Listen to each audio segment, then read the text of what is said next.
welcome back to my channel. আজি আপোনালোকৰ ওচৰলৈ pothos যিজোপা প্লান্ট সকলোৱে মানি প্লান্ট বুলি জানে তাৰ এটা ভিডিও লৈ আহিছো। এই ভিডিওটোত যিখিনি কেয়াৰ বিষয় আপোনালোকৰ লগত ক'বলৈ ওলাইছো সকলো মানি প্লান্টৰ বাবে এই কেয়াৰবোৰ একেই হ'ব।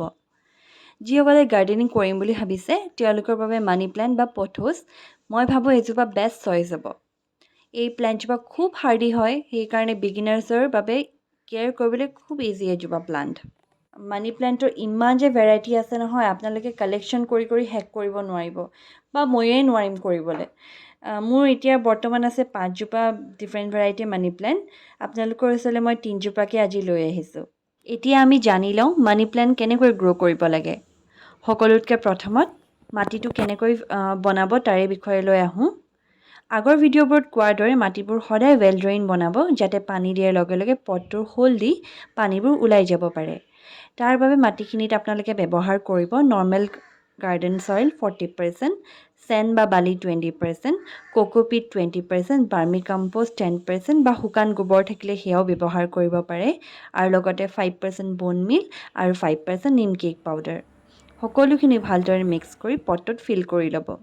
মানি প্লান্ট এজোপা ইনডোৰ প্লান্ট হয় সেইবাবে ব্ৰাইট লাইট আহি থকা জেগাতহে এই প্লান্টজোপা ৰাখক।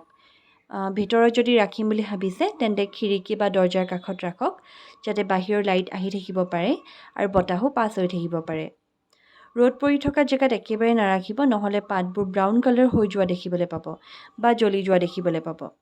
ৰাতিপুৱা ৰ'দটো যদি পায়ো 1-2 ঘণ্টা সেয়া একেবাৰে নৰ্মেল হ'ব, গছজোপাক একো হাৰ্ম নকৰে, তাৰ উপৰি গছজোপাক গ্ৰ'থ হ'বলৈ সহায়হে কৰিব।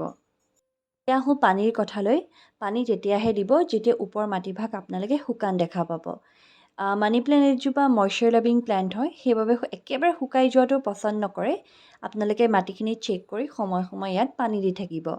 এই প্লান্টজোপা একদম হাৰ্ডি প্লান্ট হয় সেইবাবে কেয়াৰ কৰিবলৈ খুব ইজি।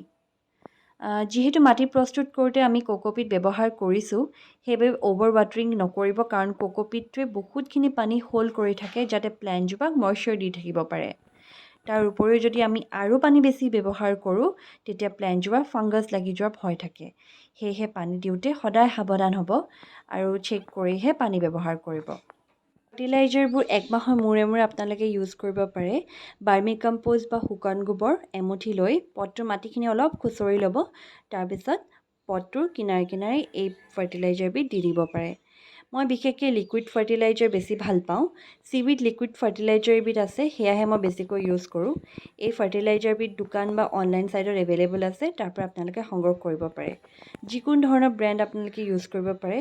মই কোনটো ব্ৰেণ্ডৰ ইউজ কৰিছোঁ সেয়া ইয়াতে ফটো লগাই দিছোঁ, আপোনালোকে তাত চাই ল'ব পাৰে। এয়া আপোনালোকে ব্যৱহাৰ যদি কৰিম বুলি ভাবিছে তেতিয়াহ'লে ল'ব 1 ml লিকুইড ফাৰ্টিলাইজাৰ 1 লিটাৰ পানীত ভালদৰে মিক্স কৰি সেয়া ইউজ কৰিব পাৰে। আপোনালোকে এয়া স্প্ৰেও কৰিব পাৰে নহ'লে বা মাটিখিনি যদি শুকান থাকে তাত ঢালি দিব পাৰে।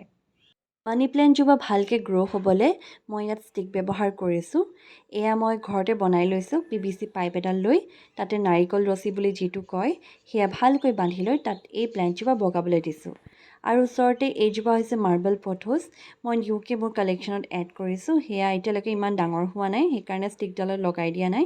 যেতিয়া অলপমান আৰু বাঢ়ি যাব তেতিয়াহে মই ষ্টিকডালত বান্ধি দিম। আপোনালোকে যদি বিচাৰে হেংগিং পটো ইউজ কৰিব পাৰে, তাতো খুব ধুনীয়া হয়। মানি প্লান্ট সকলোৱে গ্ৰ' কৰিব পাৰে কিন্তু আপোনালোকে তাতে মন কৰিছেনে কিছুমানৰ মানি প্লান্টবোৰ খুব লেগি ব্ৰাঞ্চ থাকে আৰু কিছুমানৰ খুব ঘন থাকে। ঘন কেনেকৈ কৰিব জানেনে? তাৰে আপোনালোকক এটা সৰু টিপছ দিওঁ। কাটিং প্ৰুনিং কৰি থাকিব। যিমানেই প্লান্টজোপা প্ৰুনিং কৰিব সিমানেই নতুন পোখা মেলিব আৰু প্লান্টজোপা খুব ঘন হৈ উঠিব। এতিয়া যিহেতু মনচুন ছিজন, এই সময়টো মানি প্লান্ট গ্ৰ' কৰাৰ বাবে খুব এটা ভাল সময়। এতিয়া কাটিং কৰিলে সোনকালে প্লান্টজোপা ঘন হোৱা আপোনালোকে দেখিবলৈ পাব। এই প্লান্ট যে কাটিং কৰিব সেই ডালবিলাক কিন্তু একেবাৰে পেলাই নিদিব, তাৰ পৰা আপোনালোকে নতুন এজোপা প্লান্ট পাব পাৰিব। মাটি আৰু পানী দুয়োটা মেথডতে এই প্লান্টজোপা গ্ৰ' কৰিব পাৰে। পানীত যদি গ্ৰ' কৰিম বুলি ভাবিছে তেতিয়াহ'লে পানীবোৰ সময়ে সময়ে সলনি কৰি থাকক। মেক্সিমাম 3 দিনৰ মূৰে মূৰে এই পানীবোৰ সলনি কৰি থাকিব লাগে আৰু তাত আপোনালোকে কোনো ধৰণৰ ফাৰ্টিলাইজাৰ ব্যৱহাৰ নকৰিব, অকল পানী দিব। মাটিত যদি লগাম বুলি ভাবিছে তেতিয়াহ'লে অকল যদি কোকোপিট আপোনালোকে ইউজ কৰে তাতো এই প্লান্টজোপা সোনকালে গ্ৰ' হ'ব আৰু আপোনালোকে নতুন এজোপা প্লান্ট পাব পাৰিব। গছজোপাত হালধীয়া পাত হোৱাটো এটা নেচাৰেল প্ৰচেছে হয়। যেতিয়াই আপোনালোকে হালধীয়া পাত বা ফাটা থকা পাতবোৰ দেখে তেতিয়াই লগে লগে ছিঙি পেলাওক, কাৰণ এই পাতবিলাকে গছজোপাৰ এনেই এনাৰ্জিবোৰ খাই থাকে।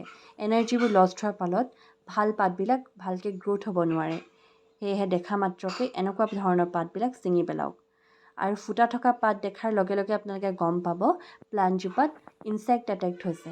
এই পোকবোৰৰ পৰা বাচিবলৈ আপোনালোকে নিম অইল ব্যৱহাৰ কৰিব পাৰে। যদি আপোনালোকে মাৰ্কেটৰ পোৱা নিম অইল ব্যৱহাৰ নকৰোঁ বুলি ভাবিছে, তেতিয়াহ'লে ঘৰতে নিমপাত আনি বইল কৰি সেই পানীখিনি ঠাণ্ডা কৰি পানীটো ইউজ কৰিব পাৰে।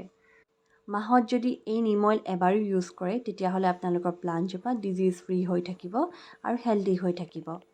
এয়াই আছিল আপোনালোকৰ ওচৰত থকা মানি প্লেণ্টজোপাত ল'বলগীয়া কিছুমান কেয়াৰ। আশা কৰিছোঁ মোৰ এই ভিডিঅ'টো চাই আপোনালোকে ভাল পাইছে আৰু অলপ হ'লেও শিকিব পাৰিছোঁ বুলি যদি ভাবিছে, তেতিয়াহ'লে মোৰ এই ভিডিঅ'টো লাইক, কমেণ্ট আৰু শ্বেয়াৰ কৰি দিব আৰু লগতে মোৰ এই চেনেলটো ছাবস্ক্ৰাইব কৰি দিব। থেংক ইউ ফৰ ৱাচিং।